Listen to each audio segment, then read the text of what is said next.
ഈ കുലദേവതയും ദേശദേവതയും മറന്നുപോയൊരു ജനത അതെങ്ങനെ തിരിച്ചു പിടിക്കും? രണ്ട് തരത്തിലാണ്. ഒന്ന്, ദേശദേവതയെ ഇപ്പോഴും നമുക്ക് കണ്ടെത്താൻ പറ്റും. കുലദേവതയും അന്വേഷിച്ചാൽ കണ്ടെത്താൻ പറ്റും. പിന്നെ അതിൻ്റെ ഉപാസന ഞാൻ നേരത്തെ പറഞ്ഞല്ലോ, അതായത് ഇന്ന് ആ പഴയ പൂർവാചാരം എന്താണെന്ന് അറിയാത്തവർക്ക് പോലും ഏറ്റവും ലളിതമായിട്ടുള്ള കാര്യമാണ് ആ സങ്കല്പത്തിൽ ഒന്ന് വിളക്ക് വെച്ച് നമസ്കരിക്കുക എന്നുള്ളത്. പിന്നെ ബാക്കിയെല്ലാം നിങ്ങളിലേക്ക് വന്നു ചേർന്നോളൂ. നമസ്കരിക്കാനുള്ളൊരു ഭാവം ഉണ്ടായാൽ മാത്രം ആദ്യത്തെ സ്റ്റെപ്പ് നമ്മൾ വെച്ചാൽ ബാക്കിയെല്ലാം നിങ്ങളിലേക്ക് വന്നു ചേർന്നോളും. ഇവിടുത്തെ ഈ നമ്മുടെ സംസ്കൃതിയുടെ ഏറ്റവും വലിയ മഹിമ ശിഷ്യൻ ഗുരുവിനെ തേടി പോവല്ല, ഗുരു ശിഷ്യനെ തേടി വരികയാണ്. നമ്മൾ ദേവതയിലേക്ക് പോവല്ല, ദേവത നമ്മളിലേക്ക് വരികയാണ്. അപ്പം നമുക്ക് അതിനോടുള്ളൊരു സമർപ്പണ ഭാവം ഉണ്ടായാൽ, നമ്മൾ തുടങ്ങിയാൽ ബാക്കിയെല്ലാം നമ്മളിലേക്ക് വന്നു ചേർന്നു. ഇപ്പം കേരളത്തിന് പുറത്താണെങ്കിൽ അങ്ങേക്ക് പല ദേവീക്ഷേത്രങ്ങളിലും വലിയ രീതിയിലുള്ള ബലി കാണാം. കാമാഖ്യയിൽ, കൊൽക്കത്തയിൽ, കാശിയിൽ, ഉജ്ജയിനിൽ ഏറ്റവും വലിയ ബലി നടക്കുന്നത് രാംനഗർ രാംലീല ഹിമാചലിലാണ്.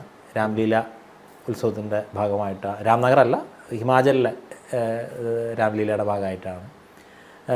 കേരളത്തിൽ വടക്കൻ മലബാറിൽ പോയി കഴിഞ്ഞ് കഴിഞ്ഞാൽ തെയ്യ കാലം പ്രത്യേകിച്ചായി കഴിഞ്ഞ് കഴിഞ്ഞാൽ വലിയ രീതിയിൽ ആയിരക്കണക്കിന് കോഴികളെയൊക്കെ ബലി കൊടുക്കുന്ന തെയ്യങ്ങളുണ്ട്. മാടായിക്കാവ്, വെള്ളയനാടുകാവ് തുടങ്ങിയിട്ടുള്ള ക്ഷേത്രങ്ങളിൽ ഇപ്പോഴും ബലിയോട് കൂടി ചേർന്നിട്ട് തന്നെയുള്ള പൂജകളുണ്ട്. അതൊക്കെ ആ സംസ്കൃതി അതുപോലെ തന്നെ തുടരുന്ന ഒരുപാട് സ്ഥലങ്ങളുണ്ട്. ആ ദേവത അല്ലെങ്കിൽ ആ ഊർജം ആവശ്യമായിട്ടുള്ള ഇതിന് അതാവശ്യമാണ്. ഒരു വ്യക്തിക്ക് ഇതെങ്ങനെ അറിയാൻ പറ്റും എൻ്റെ ഉപാസന എന്താണെന്ന്? അത് അവനവൻ്റെ അവനവൻ്റെ ഉള്ളിൽ നിന്ന് തന്നെ, അവനവൻ്റെ വാസനയും സംസ്കാരവും അനുസരിച്ച് തന്നെ അറിയാൻ പറ്റും. ഒരു ബുദ്ധിമുട്ട്, ഒരു യാത്ര തുടങ്ങുകയും ഇതല്ലാന്ന് മനസ്സിലാക്കുമ്പോൾ അത് വിടാൻ ഒരു കാരണം തോന്നുമ്പോഴും ഒരു ഗിൽട്ട്, ഒരു കുറ്റബോധം, ഇതല്ല എന്ന് പറയുമ്പോഴും ഇനി അത് കാരണം ഒരു എന്താ പറയുക ശാപം കിട്ടുമെന്നൊക്കെ പറയുന്ന ഫിയറും ഗിൽട്ടുമായിട്ട് ചേർന്നിട്ടാണ് നമ്മുടെ പ്രാർത്ഥനയും ഭക്തിയൊക്കെ പോകുന്നത്.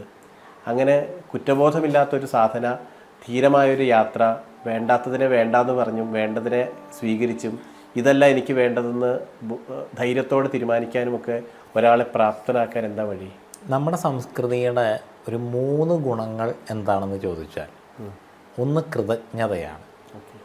നമ്മൾ ഇന്നായിരിക്കുന്ന എല്ലാറ്റിനോടും കൃതജ്ഞതയുള്ള ഒരു സംസ്കൃതിയാണ് നമ്മൾ.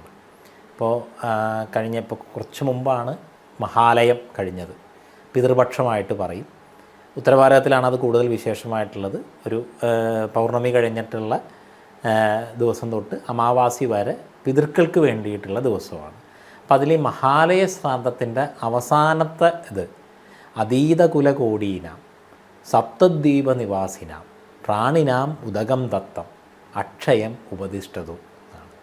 അതായത് സപ്തദ്വീപുകളായിട്ടാണ് പഴയ കാലത്തെ ഭൂമിയെ ആ ഭൂമിയിൽ മുഴുവനുള്ള കോടിക്കണക്കിന് കുലങ്ങളിലുള്ള എല്ലാ പ്രാണികൾക്കും വേണ്ടി ഞാൻ ഉദകം കൊടുക്കുന്നു.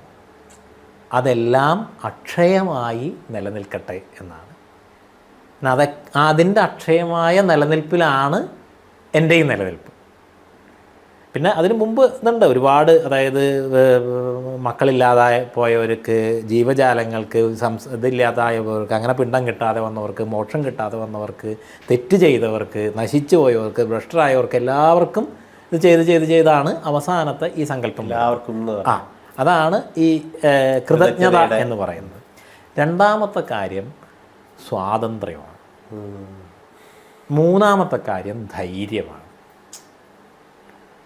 ഈ ഭീരുക്കളായിട്ടുള്ള ഒരു ദേവതയെയും നമുക്ക് നമ്മുടെ പുരാണ ഇതിഹാസ വാങ്മയങ്ങളിൽ ഒന്നും കാണാൻ പറ്റില്ല.